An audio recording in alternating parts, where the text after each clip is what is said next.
Cerita seorang mempelai wanita membuat souvenir pernikahan sendiri viral di TikTok. Kisah wanita itu terungkap pada video akun TikTok @AnissaHumaira.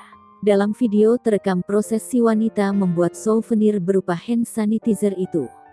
Pengunggah itu merupakan sang mempelai wanita itu sendiri dan bernama asli Anissa Humaira, 21, atau disapa Ira, asal Banjarmasin, Kalimantan Selatan.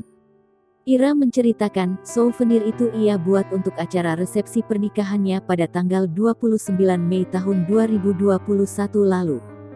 Sebelumnya, ia sudah melangsungkan akad nikah pada Agustus tahun 2020.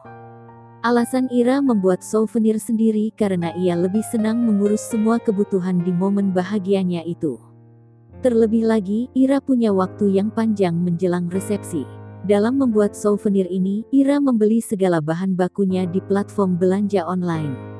Setelah itu, ia membungkusnya satu persatu sendiri. Ira perlu menghabiskan budget sebesar 1 juta rupiah untuk membuat souvenirnya sendiri.